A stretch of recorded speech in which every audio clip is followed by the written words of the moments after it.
मैं हूं सावित्री और आप देख रहे हैं सावित्री सत्या यूट्यूब चैनल।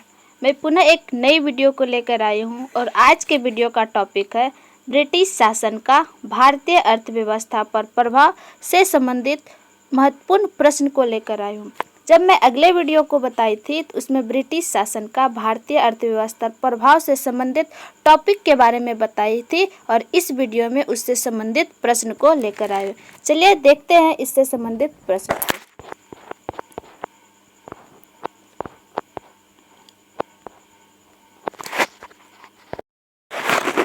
पहला नंबर प्रश्न है, भारत में उपनिवेशिक शासन काल में होम चार्जेज भारत से संपत्ति दोहन का महत्वपूर्ण अंग थे। निम्नलिखित में से कौन सी निधि या निधियां होम चार्जेज की संगठन थी? पहला नंबर ऑप्शन है लंदन में इंडिया ऑफिस के भरण पोषण के लिए प्रयोग में लाई जाने वाली निधि। दूसरा है भारत में कार्यरत अंग्रेज कर्मचारियों के वेतन तथा पेंशन देने हेतु प्रयोग में लाए जाने वाली निधि। और तीसरा है भारत के बाहर हुए युद्धों को लड़ने में अंग्रेजों द्वारा प्रयोग में लाए जाने वाली निधि। निम्नलिखित कूटों के आधार पर सही आंसर देना है। इसमें 1, 2, 3 कूट दिया हुआ, इसमें बताना है कि कौन सही है, केवल एक सही है या केवल 1 या 2 सही है या 2 या 3 सही है। इस प्रकार से इसका आंसर देना है। इसका सही आंसर हो जाएगा ऑप्शन नंबर बी, केवल 1 और केवल 2 सही है। एक में है लंदन में इंडिया ऑफिस के भरण पोषण के लिए प्रयोग में लाए जाने वाली निधि और दूसरा है भारत में कार्यरत अंग्रेज कर्मचारियों के वेतन तथा पेंशन देने हेतु प्रयोग में लाए जाने वाली विधि। इसका व्याख्या है, औपनिवेशिक शासन काल में भारत सरकार के गृह शुल्कों से तात्पर्य इंग्लैंड स्थित राज्य सचिव द्वारा भारत सरकार की ओर से किया गया व्यय था। इसमें शामिल थे भारतीय सार्वजनिक ऋण तथा रेलों पर लगाई गई पूंजी पर दिया गया ब्याज, भारत को दी गई सैनिक और अन्य सामग्री की लागत, भारत के कारण इंग्लैंड में दिए जाने वाले नागरिक और सैनिक शुल्क, इंग्लैंड में राज्य सचिव द्वारा व्यय तथा भारत सरकार द्वारा यूरोपीय अफसरों को दिए जाने वाले भत्ते और पेंशन, भारत के बाहर हुए युद्धों को लड़ने में अंग्रेजों द्वारा प्रयोग में लाए जाने वाली निधि गृह शुल्कों पर भारित नहीं थी। अतः विकल्प बी उत्तर सही होगा। अगला दूसरा नंबर क्वेश्चन है कि शब्द इंपीरियल प्रेवरेस का प्रयोग किया जाता था। इंपीरियल प्रेवरेस शब्दावली का प्रयोग किसको दर्शाने के लिए किया जाता था? ऑप्शन नंबर ए है भारत में ब्रिटिश आयातों पर दी गई विशेष रियासतों के लिए। ऑप्शन नंबर बी है ब्रिटिश नागरिकों द्वारा किए गए प्रजातीय भेद के लिए। तीसरा है ब्रिटिश हितों के लिए किए जा रहे भारतीय हित के दमन के लिए। और चौथा है भारतीय रियासतों के राजाओं पर ब्रिटिश पॉलिटिकल एजेंटों को दी गई तरजीह के लिए। तो इसका सही आंसर हो जाएगा option number A. Option number सही इसका आंसर हो जाएगा। व्याख्या है ब्रिटिश काल में इंपीरियल फेवरेज शब्दावली का भारत में ब्रिटिश आयातों पर दी गई विशेष रियासतों के लिए प्रयोग में लाई जाती थी। अगला तीसरा नंबर क्वेश्चन है कि ब्रिटिश शासन के दौरान भारत में उद्योगों का कोई स्वतंत्र विकास नहीं था। इसका कारण था, पहला नंबर ऑप्शन है भारी उद्योगों का अभाव, दूसरा नंबर है विदेशी पूंजी की कमी, तीसरा नंबर है प्राकृतिक संसाधनों की कमी और चौथा ऑप्शन है धनिक वर्ग द्वारा भू संपत्ति में निवेश करने को तरजीह दिए जाना। तो इसका सही आंसर हो जाएगा option number D. Option number D इसका सही आंसर हो जाएगा। इसका व्याख्या है ब्रिटिश शासन के दौरान भारत में धनिक वर्ग द्वारा भू संपत्ति में निवेश करने को वरीयता दिए जाने के कारण उद्योगों का कोई स्वतंत्र विकास नहीं हो सका। अगला चौथा नंबर क्वेश्चन है, इस्तमरारी बंदोबस्त किसने लागू किया था? इस्तमरारी बंदोबस्त का और कौन सा नाम था? रैयतवाड़ी व्यवस्था। इसको इस्तमरारी बंदोबस्त व्यवस्था की तरह ही कौन था? रैयतवाड़ी व्यवस्था। इस्तेमारी बंदोबस्त को और किस नाम से जाना जाता था? तो अस्थाई बंदोबस्त प्रणाली के नाम से भी जाना जाता था। आपसे प्रश्न है कि इस्तेमारी बंदोबस्त किसने लागू किया था? तो इसका ऑप्शन नंबर ए है बेलेजली, बी है वारेन हेस्टिंग, सी है लॉर्ड कॉर्नवालिस और डी है लॉर्ड डफरिन। तो इसका सही आंसर हो जाएगा option number C, Lord Cornwallis. व्याख्या है, 1793 ईस्वी में लॉर्ड कॉर्नवालिस ने भू राजस्व की अस्थायी बंदोबस्त प्रणाली का प्रारंभ किया। इसे इस्तेमारी, जागीरदारी, मालगुजारी एवं विस्वेदारी आदि भिन्न भिन्न नामों से भी जाना जाता है। यह व्यवस्था बंगाल, बिहार, उड़ीसा तथा उत्तर प्रदेश के वाराणसी क्षेत्र में लागू थी। कहाँ? बंगाल, बिहार तथा उड़ीसा, उत्तर प्रदेश के वाराणसी क्षेत्रों में यह व्यवस्था लागू थी। इसके अंतर्गत समूचे ब्रिटिश भारत के क्षेत्रफल का लगभग 19% हिस्सा शामिल था। कितना प्रतिशत? 19% हिस्सा शामिल था। इस व्यवस्था के अंतर्गत जमींदारों के एक नए वर्ग को भूस्वामी घोषित कर दिया गया, जिसे भूमि के लगान का 10/11 भाग कंपनी को देना था तथा 1/11 भाग अपनी सेवाओं के लिए अपने पास रखना था। अस्थायी बंदोबस्त के अंतर्गत जमींदार छोटे पूंजीपति भद्र नवाब थे। अगला 5वां नंबर क्वेश्चन है, किसके प्रशासन काल में अस्थायी बंदोबस्त प्रारंभ किया गया था? पुनः वही क्वेश्चन है, सिर्फ पूछने का तरीका अलग है। तो किसके शासन काल में? लॉर्ड कॉर्नवालिस के शासन काल में अस्थायी बंदोबस्त प्रणाली की शुरुआत हुई थी। ऑप्शन नंबर बी इसका सही आंसर हो जाएगा। अगला क्वेश्चन 6वां नंबर क्वेश्चन है, अस्थायी बंदोबस्त किससे किया गया था? अस्थायी बंदोबस्त किससे किया गया था? तो किससे किया गया था? जमींदारों से किया गया था। ऑप्शन नंबर ए इसका सही आंसर हो जाएगा। ऑप्शन नंबर ए, जमींदारों से अस्थायी बंदोबस्त किया गया था। अगला 7वां नंबर क्वेश्चन है, अस्थायी बंदोबस्त किसके साथ किया गया था? इसका फिर यही रिपीट क्वेश्चन, ऊपर 6वां नंबर भी क्वेश्चन यही था कि अस्थायी बंदोबस्त किससे किया गया था? तो जमींदारों से। 7वां नंबर भी क्वेश्चन वही है कि अस्थायी बंदोबस्त किसके साथ किया गया था? तो इसका सही आंसर हो जाएगा ऑप्शन नंबर ए, जमींदारों के साथ किया गया था अस्थायी बंदोबस्त प्रणाली। अगला 8वां नंबर क्वेश्चन है, किस गवर्नर जनरल ने भारत में अस्थायी भू राजस्व व्यवस्था स्थापित की थी? ऑप्शन नंबर ए है लॉर्ड जॉन शोर, बी है लॉर्ड क्लाइव, सी है लॉर्ड कॉर्नवालिस और डी है लॉर्ड वारेन हेस्टिंग। तो इसका सही आंसर हो जाएगा ऑप्शन नंबर सी, कॉर्नवालिस। अगला 9 नंबर क्वेश्चन है, लॉर्ड कॉर्नवालिस का अस्थायी बंदोबस्त लागू कब किया? लॉर्ड कॉर्नवालिस ने अस्थायी बंदोबस्त प्रणाली कब लागू किया था? तो 1793 ईस्वी में अस्थायी बंदोबस्त प्रणाली को लागू किया था। ऑप्शन नंबर डी इसका सही आंसर हो जाएगा। अगला 10 नंबर क्वेश्चन है, 1793 ईस्वी में लॉर्ड कॉर्नवालिस की भू व्यवस्था प्रणाली लागू होने के बाद कानूनी विवादों की प्रकृति में बढ़ोतरी देखी गई थी। निम्नलिखित प्रावधानों में से किस एक को सामान्यतया इसके कारण के रूप में जोड़कर देखा जाता है? पहला नंबर कारण है रैयत की तुलना में जमींदारी की स्थिति को अधिक सशक्त बनाया। दूसरा है ईस्ट इंडिया कंपनी को जमींदारों पर अधिपति बनाना और तीसरा है न्यायिक पद्धति को अधिक कार्यकुशल बनाना। इसमें बताना है कि कौन सा कथन सही है या कौन सा कथन सही नहीं है। तो इसका सही आंसर हो जाएगा ऑप्शन नंबर डी। इसका आंसर सही हो जाएगा ऑप्शन नंबर डी।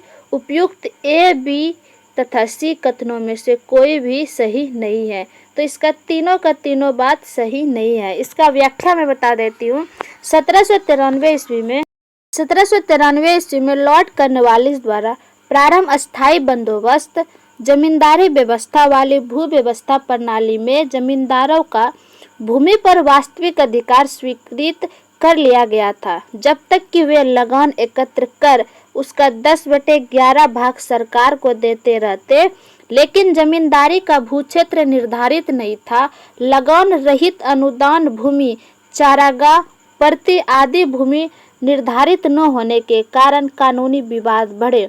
जमींदार एवं कृषक के बीच अनेक मध्यस्थों के कारण विविध वादों की संख्या बढ़ोतरी हुई। स्पष्ट है कि अभिष्ट विकल्प डी होगा।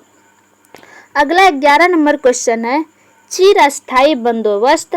1793 ईस्वी के अंतर्गत जमींदारों से अपेक्षा की गई कि वे खेतीहरों को पट्टा जारी करेंगे। अनेक जमींदारों ने पट्टा जारी नहीं किया। इसका कारण था, पहला नंबर ऑप्शन है जमींदारों के ऊपर किसानों का विश्वास था। दूसरा नंबर है कि जमींदारों के ऊपर कोई सरकार नियंत्रण नहीं था। और तीसरा नंबर ऑप्शन है यह ब्रिटिश सरकार की जिम्मेदारी थी। और चौथा नंबर ऑप्शन है खेतीहरों की दिलचस्पी पट्टा प्राप्त करने में नहीं थी। तो इसका सही आंसर हो जाएगा ऑप्शन नंबर बी। इसका सही आंसर हो जाएगा जमींदारों के ऊपर कोई सरकार नियंत्रण नहीं था। ऑप्शन नंबर बी इसका करेक्ट आंसर हो जाएगा। इसका व्याख्या है, लॉर्ड कॉर्नवालिस ने 1793 ईस्वी में अस्थायी बंदोबस्त व्यवस्था लागू की।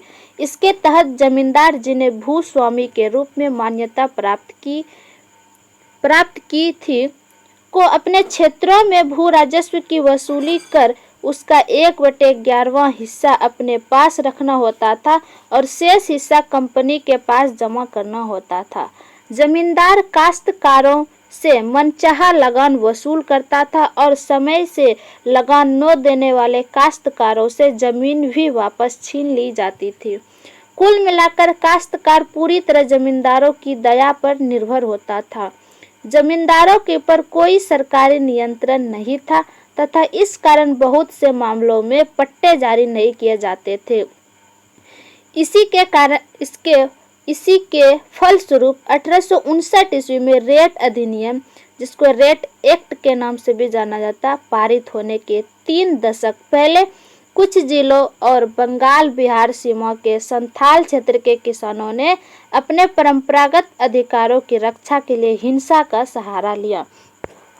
अगला 12 नंबर क्वेश्चन है, बिहार में परमानेंट सेटलमेंट लागू करने का कारण था। बिहार में परमानेंट सेटलमेंट लागू करने का कारण था, पहला नंबर ऑप्शन है जमींदारों का जमीन पर अधिकार न होना।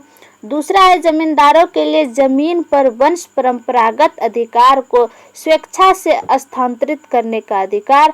और तीसरा है भू राजस्व का राजस्व निर्णय करना। और चौथा है जमींदार प्रथा का निर्मूलन। तो इसका सही आंसर हो जाएगा ऑप्शन नंबर सी। इसका सही आंसर हो जाएगा भू राजस्व का राजस्व निर्णय करना। इसका व्याख्या है, लॉर्ड कॉर्नवालिस के समय भू राजस्व व्यवस्था आरंभ के 10 वर्षीय व्यवस्था के रूप में 1790 ईस्वी में लागू की गई, जो 22 मार्च 1793 ईस्वी को परमानेंट सेटलमेंट, जिसको अस्थायी बंदोबस्त के रूप में स्थापित हुई। इस व्यवस्था को बिहार में लागू करने का मुख्य कारण कंपनी के लिए भू राजस्व की एक निश्चित राशि तय करना था। 13 नंबर क्वेश्चन है, रिक्त स्थानों की पूर्ति कीजिए। रिक्त स्थान है में बंगाल और बिहार में भूमि पर किराएदारों के अधिकारों को बंगाल किराएदारी अधिनियम द्वारा किया गया था। तो कब किया गया था? 1885 ईस्वी में। इसका ऑप्शन नंबर ए सही आंसर हो जाएगा। 1885 ईस्वी में बंगाल और बिहार में भूमि पर किराएदारों के अधिकारों को बंगाल किराएदारी अधिनियम द्वारा दिया गया था। अगला 14 नंबर क्वेश्चन है, इसका व्याख्या है 1793 ईस्वी में लॉर्ड कॉर्नवालिस द्वारा अस्थायी बंदोबस्त को लागू किया गया, जिसने जमींदारों को कई अधिकार प्रदान किए। 19वीं शताब्दी तक आते आते भूमि की मांग बढ़ने लगी और भूमि मालिकों ने किराए में बढ़ोतरी की। यह समय किसानों के विद्रोह का था। इसी बीच बंगाल सरकार ने बंगाल एवं बिहार में बंगाल किराएदारी अधिनियम 1885 ईस्वी को लागू किया, जिसमें भूमि मालिकों, जमींदारों और किराएदारों के अधिकारों को परिभाषित किया गया था।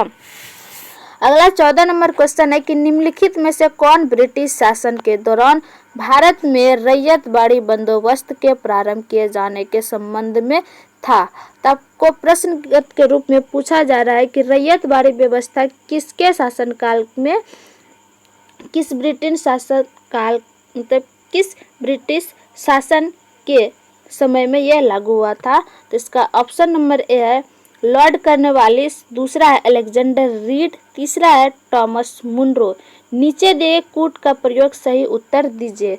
तो किसके किसके शासनकाल में हुआ था। तो इसका सही आंसर हो जाएगा ऑप्शन नंबर सी, केवल 2 और 3, अलेक्जेंडर रीड और थॉमस मुनरो।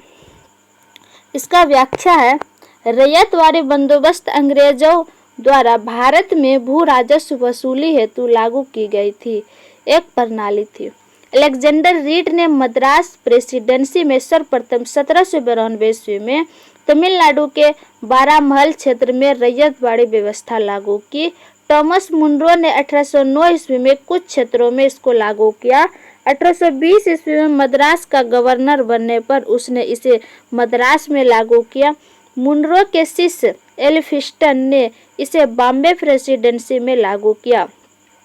संपूर्ण ब्रिटिश भारत के 51% क्षेत्र, मद्रास, बम्बई के कुछ हिस्से, पूर्वी बंगाल, असम तथा कुर्ग जो वर्तमान कर्नाटक में पड़ता है, यह व्यवस्था लागू की गई थी। इस व्यवस्था के अंतर्गत रैयतों को भूमि का मालिकाना हक दिया गया, जिसके कारण यह प्रत्यक्ष रूप से सीधे या व्यक्तिगत रूप से भू राजस्व अदा करने के लिए उत्तरदायी थे। 1836 ईस्वी के बाद विनगेट और गोल्डस्टीन द्वारा इस व्यवस्था में सुधार किया गया। अगला 15 नंबर क्वेश्चन है भू राजस्व के अस्थायी बंदोबस्त एवं रैयतवाड़ी प्रणाली क्रमशः शुरू की गई थी। ऑप्शन नंबर ए है बंगाल तथा मद्रास से, बी है मद्रास तथा पंजाब से, सी है मद्रास तथा बंगाल से और डी है पंजाब तथा बंगाल में। तो इसका सही आंसर हो जाएगा ऑप्शन नंबर ए। इसका सही आंसर हो जाएगा ऑप्शन नंबर ए, बंगाल तथा मद्रास में। अगला क्वेश्चन 16 नंबर क्वेश्चन है सर थॉमस मुनरो भू राजस्व बंदोबस्त से संबंध थे। ऑप्शन नंबर ए अस्थायी बंदोबस्त, बी है महालवाड़ी बंदोबस्त, सी है रैयतवाड़ी बंदोबस्त और डी है उपयुक्त में से कोई नहीं। तो इसका सही आंसर हो जाएगा ऑप्शन नंबर सी, रैयतवाड़ी व्यवस्था से थॉमस मुनरो संबंधित थे। अगला 17 नंबर क्वेश्चन है ब्रिटिश व्यवस्था में रैयतवाड़ी भू राजस्व संग्रह प्रचलित था। ऑप्शन नंबर ए उत्तर भारत में, बी है पूर्वी भारत में, सी है पश्चिमी भारत में और डी है दक्षिणी भारत में। तो इसका सही आंसर हो जाएगा ऑप्शन नंबर सी और डी, दोनों इसका सही आंसर हो जाएगा ऑप्शन नंबर सी और डी। अगला 18 नंबर क्वेश्चन है मद्रास के रैयतवाड़ी बंदोबस्त में कौन संबंधित रहा था। पहला नंबर है मेलकॉम, दूसरा है मेटकॉफ, तीसरा है मुनरो और चौथा है एलिफिंस्टन। तो इसका सही आंसर हो जाएगा option number C, Munro Madras के रैयतवाड़ी बंदोबस्त से संबंधित थे। अगला 18 नंबर क्वेश्चन है अगला 19 नंबर क्वेश्चन है रैयतवाड़ी प्रथा प्रारंभ की गई थी। किसके शासनकाल में रैयतवाड़ी व्यवस्था प्रारंभ की गई थी। ऑप्शन पहला नंबर है थॉमस मुनरो, दूसरा है मार्टिन वर्ड, तीसरा है कॉर्नवालिस और चौथा है लॉर्ड डलहौजी। तो इसका सही आंसर हो जाएगा Thomas Munro.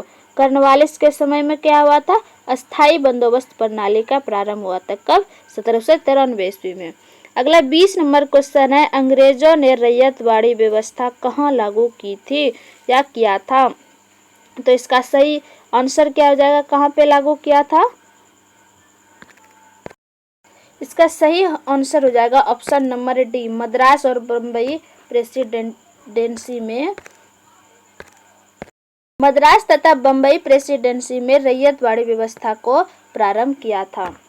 Option number D इसका सही आंसर हो जाएगा। अगला 21 नंबर क्वेश्चन है अंग्रेजों ने रैयतवाड़ी व्यवस्था सर्वप्रथम प्रारंभ की थी। आपसे प्रश्न वही पूछा है, फिर से रिपीट क्वेश्चन है, कहाँ पे की थी अंग्रेजों ने रैयतवाड़ी व्यवस्था सर्वप्रथम प्रारंभ। तो मद्रास प्रेसिडेंसी में। ऑप्शन नंबर डी इसका सही आंसर हो जाएगा। अगला 22 नंबर क्वेश्चन है, रैयतवाड़ी बंदोबस्त के संदर्भ में निम्नलिखित कथनों पर विचार कीजिए। पहला है, किसानों द्वारा लगान सीधे सरकार को दिए जाता था। दूसरा है, सरकार रैयत को पट्टे देती थी। तीसरा है, कर लगाने के पूर्व भूमि का सर्वेक्षण और मूल्य निर्धारण किया जाता था। उपयुक्त में से कौन सा कथन सही है, इसमें आपको बताना है। ऑप्शन नंबर ए है केवल 1, बी है केवल 2 या 1, सी है 1, 2, 3 और डी है कोई नहीं। तो इसका सही आंसर हो जाएगा ऑप्शन नंबर सी, 1, 2, 3 तीनों इसका आंसर सही है। इसका व्याख्या है, दक्षिण भारत में उत्तर भारत की तरह बड़े बड़े भूखंडों एवं बड़े जमींदारों के अभाव में रैयतवाड़ी व्यवस्था को लागू किया गया। इस व्यवस्था का सूत्रपात कैप्टन रीड और टॉमस मुनरो ने किया था। रैयतवाड़ी व्यवस्था के तहत किसानों को अपनी जमीन तथा मालिक माना जाता था, जो सीधे सरकार को कर देते थे। कर का निर्धारण भूमि का सर्वेक्षण करने के बाद किया जाता था। भूमि सर्वेक्षण के बाद लगान के लिए किसान और सरकार के बीच एक समझौता होता था। किसान की सहमति के बाद उसे पट्टा दिया जाता था और भूमि पर उसकी निजी संपत्ति का प्रमाण होता था। तो इसका सही आंसर कौन सा हो गया था? ऑप्शन नंबर सी, 1, 2, 3 पूरा इसका तीनों कथन सही था। 23 नंबर क्वेश्चन है, वह प्रथा जिसके तहत किसान स्वयं भूमि का मालिक होता है और सरकार को भू राजस्व के भुगतान के लिए जिम्मेदार माना जाता था, वो कौन सा प्रथा है? पहला है जमींदारी, दूसरा है रैयतवाड़ी प्रथा, तीसरा है महालवाड़ी प्रथा और चौथा है दलसाला प्रथा। तो इसका सही आंसर हो जाएगा ऑप्शन नंबर बी, रैयतवाड़ी प्रथा। इसका सही आंसर हो जाएगा ऑप्शन नंबर बी। इसका व्याख्या है, रैयतवाड़ी प्रथा के अंतर्गत किसान स्वयं भूमि का मालिक होता है और सरकार को भू राजस्व के भुगतान के लिए जिम्मेदार माना जाता है। 24 नंबर क्वेश्चन है, नीचे दो कथन दिए गए हैं जिसमें एक कथन ए और दूसरे को कारण आर कहा गया। कथन ए है, ब्रिटिश सरकार ने भारत के अलग अलग भागों में भू राजस्व की अलग अलग व्याख्या लागू की है। और कारण है जिसको आर से सूचित किया गया है, इससे भारतीय किसानों में अलग अलग वर्ग बन गए। नीचे दिए गए कूट में से सही उत्तर चुनिए। तो इसका सही आंसर हो जाएगा, अब कूट दिया हुआ है ए, पहला नंबर है कि ए और आर दोनों सही है और आर ए की सही व्याख्या करता है। दूसरा है ए और आर दोनों सही है परंतु आर ए की सही व्याख्या नहीं करता है। तीसरा है ए सही है परंतु आर गलत है। चौथा है ए गलत है परंतु आर सही है। तो इसका सही आंसर हो जाएगा ऑप्शन नंबर ए, ए और आर दोनों सही है, मतलब कथन और कारण दोनों सही है, लेकिन इसका जो कारण है कथन की व्याख्या करता है, आर ए की सही व्याख्या करता है। इसका व्याख्या है, ब्रिटिश सरकार ने भारत के अलग अलग भागों में भू राजस्व की अलग अलग व्यवस्था लागू की थी। ये व्यवस्था थी अस्थायी बंदोबस्त प्रणाली, रैयतवाड़ी व्यवस्था, महालवाड़ी पद्धति। अस्थायी बंदोबस्त व्यवस्था बंगाल, बिहार, उड़ीसा तथा उत्तर प्रदेश के वाराणसी क्षेत्र तक लागू थी। इसके अंतर्गत समूचे ब्रिटिश भारत के क्षेत्र का लगभग 19% हिस्सा शामिल था। रैयतवाड़ी व्यवस्था लगभग 51% हिस्सा मद्रास, बंबई के कुछ हिस्से तथा पूर्वी बंगाल, असम तथा कुर्ग जो आधुनिक कर्नाटक का एक भाग में लागू थी। महालवाड़ी पद्धति लगभग 30% हिस्सा संयुक्त प्रांत, मध्य प्रांत तथा पंजाब कुछ परिवर्तनों के साथ में लागू की गई थी। अतः स्पष्ट है कि इससे भारतीय किसानों में अलग अलग वर्ग बन गए थे। अतः कथन और कारण दोनों सत्य है तथा कारण आर कथन ए की सही व्याख्या करती है। आपसे प्रश्न के रूप में पूछेगा कि अस्थायी बंदोबस्त प्रणाली कितनों हिस्सा में शामिल था, तो 19% हिस्सा में शामिल था। और रैयतवाड़ी व्यवस्था 51%, महालवाड़ी 30%। अब पूछेगा कि अस्थायी बंदोबस्त प्रणाली किस किस क्षेत्र में लागू था, तो बंगाल, बिहार, उड़ीसा तथा उत्तर प्रदेश के वाराणसी क्षेत्र में, और रैयतवाड़ी व्यवस्था मद्रास, बम्बई के कुछ हिस्से तथा पूर्वी बंगाल, असम तथा कुर्ग के आधुनिक कर्नाटक के क्षेत्र में, तथा महालवाड़ी जो कहाँ पे, संयुक्त प्रांत, मध्य प्रांत तथा पंजाब के कुछ हिस्सों में ये सब लागू थे। तो आज इतना ही रहने देते हैं, मिलते हैं अगले वीडियो में। आज के लिए धन्यवाद।